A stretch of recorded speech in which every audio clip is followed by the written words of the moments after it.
चुनाव आया तो कांग्रेस ने कायाकल्प भी शुरू किया है, यानी कांग्रेस का अखिल भारतीय किसान कांग्रेस ने अपने आप को नए कलेवर में दिया है, जिसमें किसान कांग्रेस के राष्ट्रीय प्रवक्ता हमारे साथ हैं अमित भारद्वाज जी।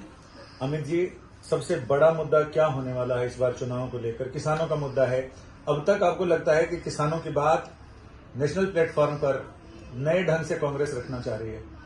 जी, सबसे पहले तो मैं आपके चैनल आज तक पे आपके द्वारा यहाँ मेरे को सौभाग्य मिला कि आपके चैनल पे मैं कांग्रेस पार्टी की बात रखने बैठ सका। इसके लिए मैं धन्यवाद करता हूँ संजय भाई आपका।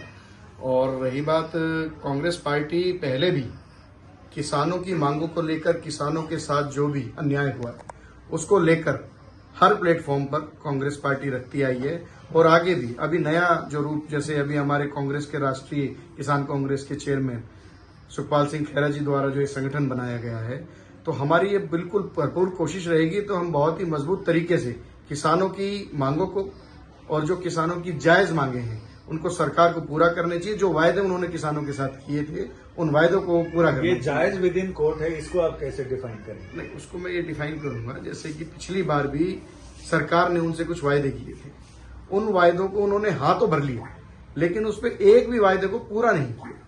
अभी किसान जो भी अपना संघर्ष कर रहे हैं, हड़ताल कर रहे हैं, जो भी बैठे हैं, वो बहुत ही शांतिपूर्ण तरीके से, लेकिन शांतिपूर्ण सरकार ही इस तरीके से एक माहौल पैदा कर देती है कि वो शांतिपूर्ण ना रह के उनके ऊपर अत्याचार करती है। तो नाजायज मांगे कौन सी हैं? आपने जायज की बात तो की, नाजायज भी कोई है? जैसे कि सरकार बोलती है कि भाई हम इनकी जायज मांगों को, तो जायज मांगों को पूरा करो ना। नाजायज ये तो सरकार बताएगी, ये मैं नहीं बताऊंगा, ये सरकार बताएगी। कांग्रेस ने किसानों को लेकर अपना कलेवर तो बदल दिया है, बिल्कुल नई स्ट्रक्चरिंग की है। तेवर कैसे बदले जाएंगे?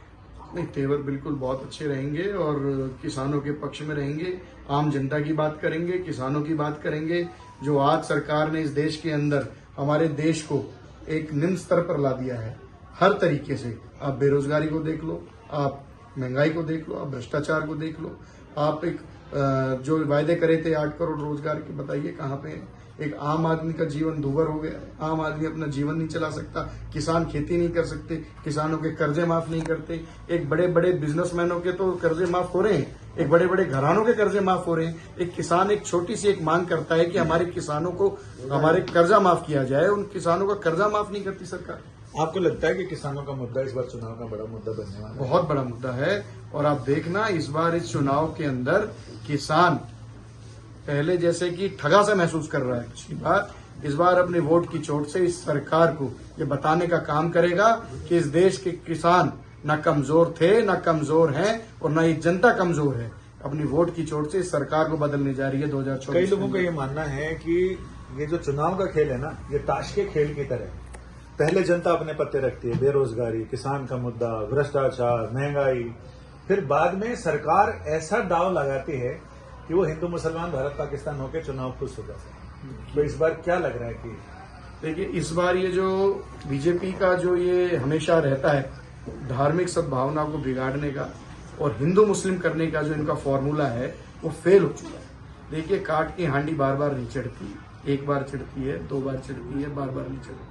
तो जनता अब ये समझ चुकी है कि इन मुद्दों को लाकर जो असली मुद्दे हैं देश के, उनसे वो भटका देती है जनता को। लेकिन जनता इस बार भटकने वाली नहीं है, हिंदू मुस्लिम के चक्कर में आने वाली नहीं है। ईश्वर सबका है, सबका रहेगा।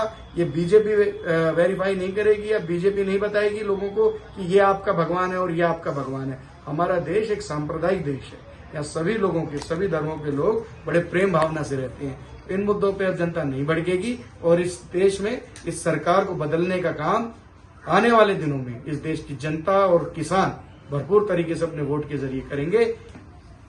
ये मेरा वायदा है। यानी कांग्रेस ने कांग्रेस की रिस्ट्रक्चरिंग करके अपने कलेवर भी बदल लिए हैं। तेवर कैसे बदलते हैं, जनता उस तेवर को कैसे लेती है, ये तो बस धीरे धीरे पता चलेगा। हाँ। और लास्ट में मैं एक बात कहूंगा, सत्यमेव जयते। बिल्कुल सत्यमेव जयते। और सत्यमेव जयते की एक और कसौटी यानी एक और चुनाव देश के सामने आ रहा है। तो अब इसमें यह देखना दिलचस्प होगा कि कांग्रेस के बदले हुए कलेवर और बदले हुए तेवर जनता को कितना रास आते हैं, किसानों को कितना रास आते हैं। संजय शर्मा, गुरुग्राम, आज तक।